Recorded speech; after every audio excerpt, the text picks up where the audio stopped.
अरे ये क्या हुआ? मैं तो नए साल के ग्रीटिंग कार्ड्स लिखते लिखते सो ही गया।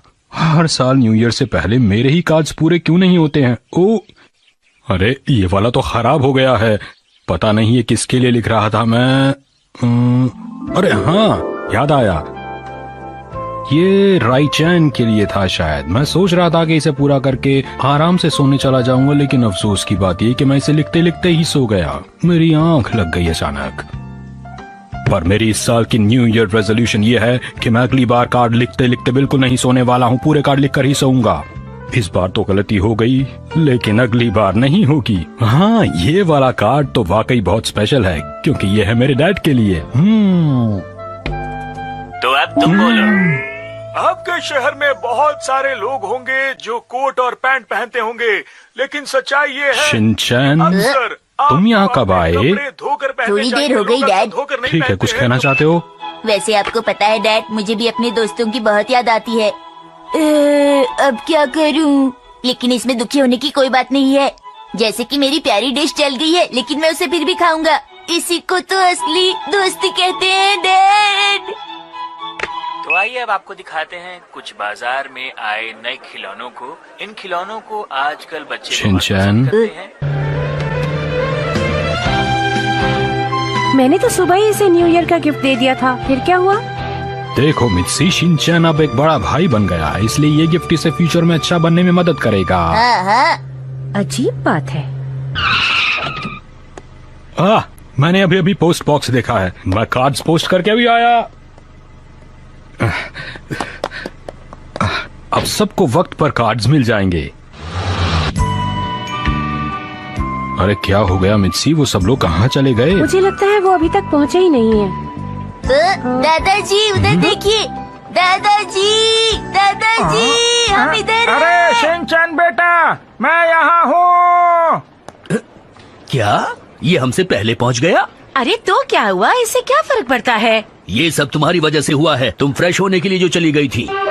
हेलो दादाजी, happy new year. Happy new year.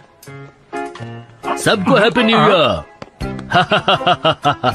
क्या बात है, आज तुम हमसे पहले ही पहुंच गए। वाह, तुमने सही कहा, पहले पहुंचना तो मेरी आदत है। वैसे तो हम लोग भी टाइम पर ही पहुंच गए थे, बस थोड़ा सा फ्रेश होने के लिए बीच में रुक गए थे, इसीलिए हमें देर हो गई। तुम बहाने बना रहे हो ना? हाँ ऐसा ही है। मेरे पीछे रहो तुम। फालतू बातें मत करो। ये कभी नहीं बदलेंगे।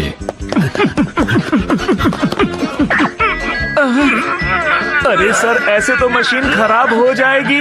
मेरी समझ में नहीं आ रहा, आप लोग रेस क्यों लगा रहे हैं? बेटी, मैं तो बहुत आराम से चल रहा था, इन्होंने दौड़ लगानी शुरू कर दी। ऐसा क्यों करते हो तुम? नहीं, ये मैंने नहीं, ये तुमने शुरू किया था। ये तुम्हारी याद सभी है, लोग तुम हमेशा हंसी ऐसा हैं। करते हो, अब शुरू तुम्हें होता ऐसा है नहीं पहला करना चाहिए। राउंड। अरे तुम्हारे मुकाबले मेरे पैर लंबे हैं और तुम्हें लगता है कि मैं भाग रहा था। कम से कम न्यू ईयर के वक्त तो मैं रिलैक्स करना चाहता था। अगर यहीं पर इनका ये हाल है तो ये घर पहुंचकर क्या करेंगे हैरी? मेरी समझ में नहीं आ रहा, क्या करें? अरे इन्हें इनके हाल पर छोड़ दो।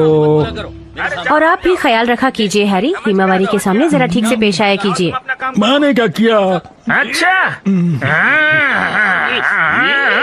आप सबका यहाँ आने के लिए बहुत बहुत शुक्रिया। मुझे लगता है कि सफर लंबा था, आप लोग थक गए होंगे। देखिए, सब लोग एक साथ कार में नहीं जा सकते, इसलिए कुछ को टैक्सी में आना पड़ेगा। मैं टैक्सी में नहीं जाना चाहता, इससे अच्छा होगा कि मैं ट्रेन से ही चला जाऊं। ये तो तुमने बिल्कुल सही बात कही। तुम ट्रेन से घर वापस चले जाओ, हम जरूरी लोग हैं, हम जाएंगे। अच्छा, तो ये मतलब है, तो पहले हम ये फैसला कर लें कि कौन सबसे ज्यादा जरूरी है। चुप हो जाइए। कम से कम मैं तो जाऊंगा ही, क्योंकि कार तो मैं ही ड्राइव करूंगा ना। बच्चों का ख्याल रखने के लिए मुझे भी तो जाना होगा ना।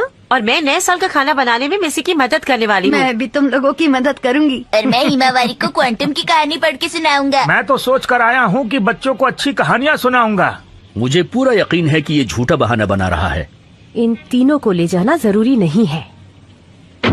देखिए, अब सिर्फ एक ही जन अंदर आ सकता है, तो आप में से वो आ जाए जो ज्यादा थका हुआ महसूस कर रहा है। मुझे लगता है कि मैं ठीक हूँ, क्योंकि मेरे पैर और हाथ दोनों सही काम कर रहे हैं। मेरे भी, मैं योगा एक्सपर्ट हूँ। मुझे नहीं लगता कि तुम्हें अपने ऊपर इतना वजन डालना चाहिए। मैं तुम्हें करके दिखाऊं क्या? ये देखो, धनुरासन। ये देखो, 200-400 पुशअप तो ऐसे ही लगा लेता हूँ मैं। बाय बाय, घर पे मिलते हैं।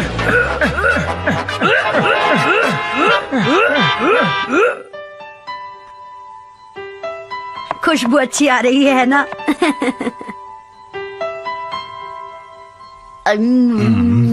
ये डिश तो बहुत ही अच्छी बनी है। क्या बढ़िया स्वाद है। क्या आप लोग इसे नहीं खाने वाले हैं? अपने नाना जी को खिलाओ, वो थक गए हैं देखो, बेटा। तुम हमारे बारे में बिल्कुल चिंता मत करो, समझे तुम? ये लो। आप लोगों को भूख लगी होगी ना, आ जाइए। चलिए आप लोग खाना खा लीजिए। थोड़ी देर पहले हमने कसरत की थी, इसलिए थोड़ी भूख लगी है। चलो खाना खा ही लेते हैं। ये लीजिए, आप भी लीजिए। लीजिए ना प्लीज। चलो चलो खाना शुरू करते हैं। हैं? ये राइस बॉल चौकोर क्यों है? इसमें मैं कुछ नहीं कर सकती। यहाँ पर ऐसे ही राइस बॉल्स बनाए जाते हैं। और मॉम इन्हें बहुत आसानी से काट लेती है ना मॉम? मित्सी, तुम्हें तो पता ही है कि मुझे गोल वाली राइस बॉल ज्यादा पसंद है। तुमने चौकोर क्यों बनाई है? तुम्हें गोल वाली ही बनानी चाहिए थी। अगर आपको ये पसंद नहीं है तो आप कुछ और खा लीजिए ना।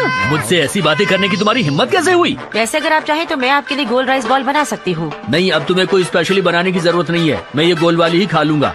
देखो, खाना खाते वक्त बोलना अच्छी बात नहीं है। चौकोर वाली मुझे पसंद है, चाहो तो तुम्हें गोल दे देंगे। तुम चाहे जो भी बोलो, लेकिन तुम्हें पता है मुझे हमेशा से गोल वाली ही पसंद है। एक बात बताऊं, राइस बॉल हमेशा चौकोर होती है। चलो यहाँ से चलते सही हैं। कहा। आज तो दादाजी जीतेंगे। क्या नहीं बोल रहे हो? नहीं, तुम्हें देखकर कुछ तो पता भी लगता है है? कि नाना हाँ, जी भी सब जीत पता है सकते मुझे। हैं। देखो, कुछ भी मुझे सब कहना दिखाई दे मुश्किल रहा है। है। अच्छा, दोनों खिलाड़ियों की खाना तो दिमाग चला गर्म गया, हो क्या चुके दिखाई दे रहा हैं। है तुम्हें? दर्शकों, फालतू गौर बात से बंद करो। देखिए। चुप हो जाओ, वरना अपने मैं बर्दाश्त से नाक बाहर हो कान जाऊंगा। खुले रखिए। धरना फैसला छोड़ो, किसी भी चुप वक्त हो रहो। सकता है। इस बार ये खत्म हो जाए, इसके बाद मैं तुम्हें बिल्कुल नहीं छोड़ूंगा। बहुत बोलती हो तुम। मेरी आदत है।